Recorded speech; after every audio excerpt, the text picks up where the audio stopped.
बहुत समय पहले हर्षवर्धन नाम के राजा हुआ करते थे। आज उनके यहाँ सालों बाद एक पुत्री का जन्म हुआ था। उन्होंने अपनी पत्नी से कहा, आज मैं बहुत खुश हूँ। 7 पीढ़ियों के बाद आज हमारे यहाँ बेटी ने जन्म लिया है। देखिएगा, हम इसे दुनिया की सारी खुशियाँ देंगे। राजा हर्षवर्धन ने राजकुमारी का नाम सिया रखा। राजा हर्षवर्धन राजकुमारी से बहुत प्यार करते। वो जिस भी चीज़ पे हाथ रख देती, राजा बिना एक पल सोचे उन्हें वो चीज़ दिला देते। उन्होंने राजकुमारी को बड़े नाजों से पाला था। राजकुमारी को एक खरोच भी आ जाए, ये उन्हें बिल्कुल बर्दाश्त नहीं था। एक दिन राजकुमारी नदी किनारे टहल रही थी, तभी उनके पैर में एक कांटा चुभ गया। जब हर्षवर्धन को ये बात पता चली, तो उन्होंने पूरे राज्य में गुलाब की पंखुड़ियाँ बिछवा दी। राजकुमारी सिया इतनी नाजुक थी कि वो हवा की तेज झोंकों से भी डर जाती थी। एक दिन राजा हर्षवर्धन के दरबार में एक आदमी को सैनिक पकड़ कर ले आए। राजा ने कहा, कौन है ये और इसे दरबार में क्यों लाए हो? सैनिकों ने जवाब दिया, ये हमारे पड़ोसी देश के राजा अमर प्रताप का जासूस है और ये हमारे राज्य की सारी खबर उन तक पहुंचाता है। राजा बोले, तुम्हारी इतनी हिम्मत? सैनिकों, इसका सर काट के उस अमर प्रताप के वहां भिजवा दो। थोड़ी देर में राजा के कहे अनुसार सैनिकों ने उस जासूस का सर काट के अमर प्रताप के यहाँ लेके गए। सैनिकों को देख के राजा अमर प्रताप ने पूछा, कौन हो तुम लोग? सैनिकों ने जवाब दिया, हम राजा हर्षवर्धन के सैनिक हैं। उन्होंने आपके लिए एक तोहफा भिजवाया है। फिर सैनिकों ने वह थाल वहीं रख दिया और वहां से चले गए। राजा अमर प्रताप ने जब उस थाल से कपड़ा हटाया तो देखा कि राजा हर्षवर्धन ने उनके जासूस का कटा हुआ सर भेजा है। राजा गुस्से से बोले, उस हर्षवर्धन की इतनी हिम्मत! सैनिकों, फौज तैयार करो, आज हम उस हर्षवर्धन के राज्य पर हमला करेंगे। थोड़ी ही देर में अमर प्रताप ने हर्षवर्धन के राज्य पर हमला कर दिया। राजा हर्षवर्धन को पहले से ही पता था कि अगर उन्होंने अमर प्रताप के जासूस को मारा तो वो बौखला के उनके राज्य पर हमला ज़रूर करेंगे। इसलिए राजा हर्षवर्धन ने पहले से ही एक तगड़ी फौज बुला ली थी। जैसे ही अमर प्रताप हर्षवर्धन की सीमा में घुसे, हर्षवर्धन के सैनिकों ने हमला कर दिया। सेना की संख्या ज़्यादा होने की वजह से कुछ घंटों में ही हर्षवर्धन ने अमर प्रताप के सारे सैनिकों को मार दिया। हर्षवर्धन बोले, क्या हुआ अमर प्रताप?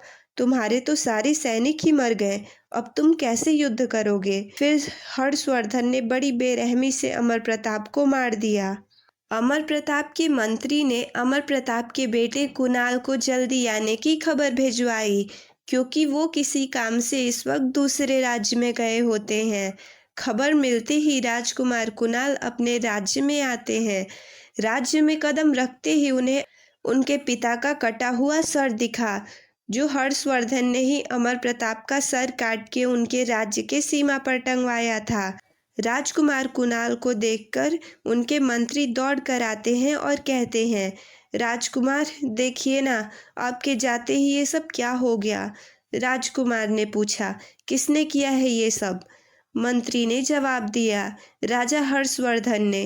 राजकुमार बोले, हमारे जितने भी सैनिक हैं सबको अभी के अभी यहाँ बुलाइए, हम आज ही उस हर्षवर्धन के राज्य पर हमला करेंगे। इधर राजा हर्षवर्धन ने अपनी जीत की खुशी में बहुत बड़ी पार्टी रखी थी। राजा हर्षवर्धन अपनी जीत के बाद निश्चिंत हो गए थे, इसलिए उन्होंने सारे सैनिकों को उनके घर भेज दिया था और जो बचे खुचे सैनिक थे वो भी मदिरा पी के नशे में धुत थे। इसी बात का फायदा उठाकर राजकुमार कुणाल ने राजा हर्षवर्धन के राज्य पर हमला कर दिया और हर्षवर्धन को बंदी बना लिया और कारागार में डाल दिया। तभी वहां राजकुमारी सिया दौड़ कर आई और कहा, मेरे पिता को छोड़ दीजिए। राजकुमार ने सैनिकों से पूछा, कौन है ये? सैनिकों ने जवाब दिया, ये हर्षवर्धन की बेटी है। राजकुमार ने कहा, तो तुम ही हो हर्षवर्धन की बेटी? तुम्हारे पिता ने मेरे पिता के साथ जो किया है उसकी कीमत तुम्हें चुकानी पड़ेगी। आज से तुम कोई राजकुमारी नहीं बल्कि एक दासी बन के रहोगी। रात को जब राजकुमारी अपने कमरे में सोने जा रही थी, तभी राजकुमार कहते हैं, रुको, कहाँ जा रही हो? राजकुमारी बोली, अपने कमरे में। राजकुमार ने कहा, तुम शायद भूल रही हो, अब ये तुम्हारे पिता का महल नहीं बल्कि मेरा महल है, और अब तुम कोई राजकुमारी नहीं बल्कि एक दासी हो, तो अब तुम्हें दासियों वाले कमरे में रहना होगा। राजकुमारी सिया बिना कुछ कहे दासी वाले कमरे में चली जाती हैं। वो कमरा बहुत छोटा था और उस पे सोने के लिए कोई पलंग भी नहीं था, बस जमीन पर एक पुरानी चादर बिछी हुई थी। राजकुमारी हमेशा से ही मखमल के गद्दे पर सोई थी, इसलिए उन्हें नींद नहीं आ रही थी और वो रात भर सो नहीं पाई। थोड़ी देर में सुबह हो जाती है। राजकुमार राजकुमारी से कहते हैं, सुनो, बागीचे में बहुत धूल हो गई है, तुम उसे साफ कर दो।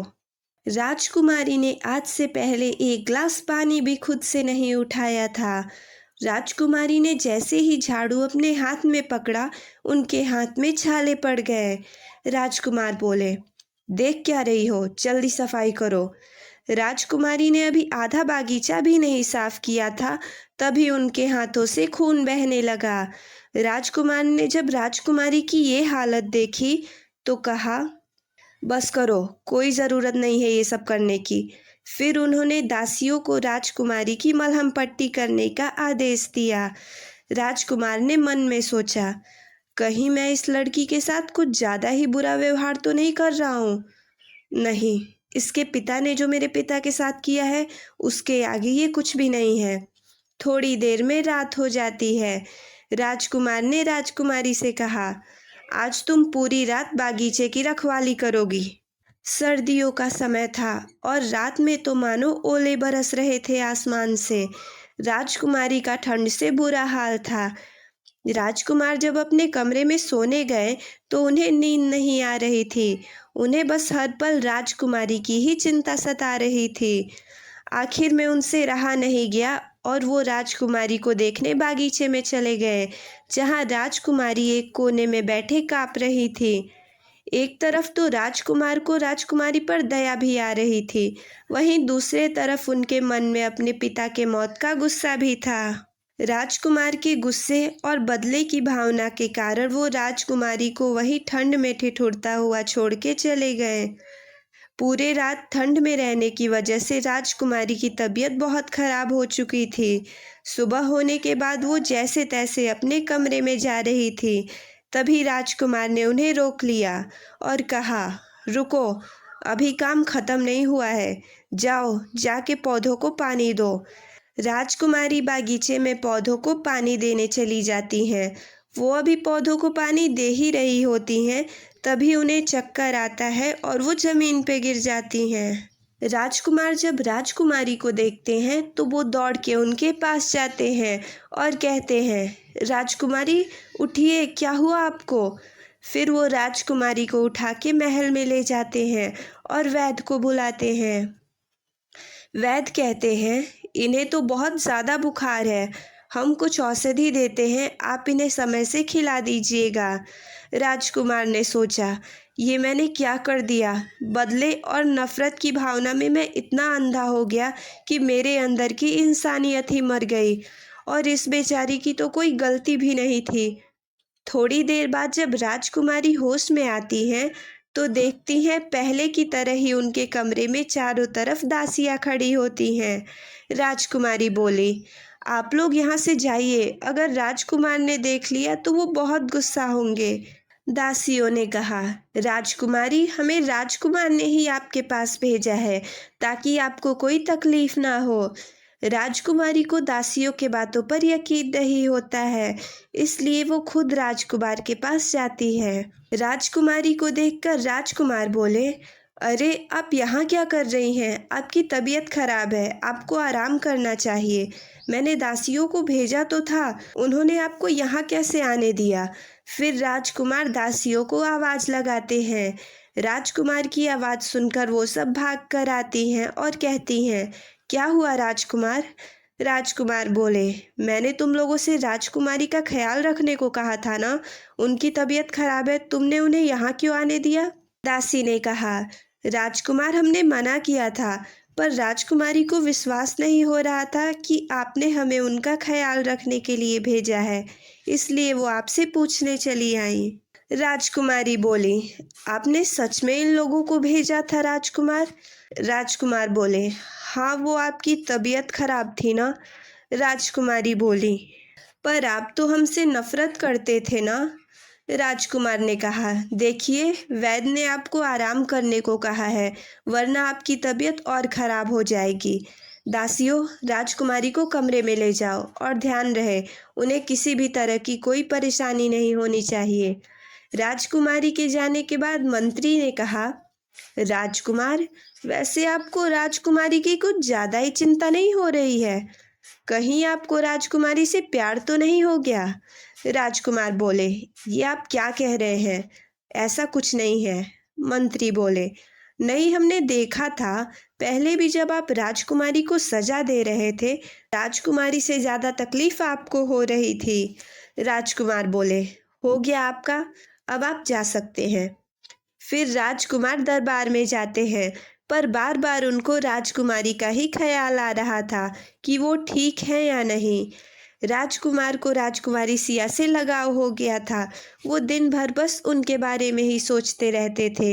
एक दिन राजकुमार के सलाहकार उनके पास आते हैं और कहते हैं, राजकुमार, आपके पिता की इच्छा थी कि आप उनके दोस्त की बेटी से शादी करें।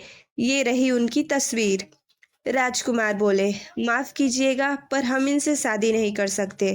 मंत्री बोले, क्यों राजकुमार, आपको कोई और पसंद है क्या? राजकुमार बोले, नहीं, पर हम इनसे शादी नहीं कर सकते। मंत्री ने कहा, अगर कोई पसंद नहीं है तो इनसे शादी करने में क्या हर्ज है, और वैसे भी आपके पिता भी चाहते थे। राजकुमार बोले, बस, हमने कह दिया ना, हम इनसे शादी नहीं कर सकते। फिर राजकुमार वहां से चले गए। राजकुमार अपने कमरे की खिड़की के पास खड़े होते हैं, तभी उन्हें राजकुमारी दिखती हैं, जो कुछ बच्चों के साथ खेल रही होती हैं। राजकुमारी की मासूमियत ने राजकुमार का दिल जीत लिया था। राजकुमार बोले, कितनी मासूम और प्यारी है ये। तभी पीछे से मंत्री बोले, है ना? तो मतलब आपको सच में प्यार हो गया है राजकुमारी से? राजकुमार बोले, आप यहाँ क्या कर रहे हैं?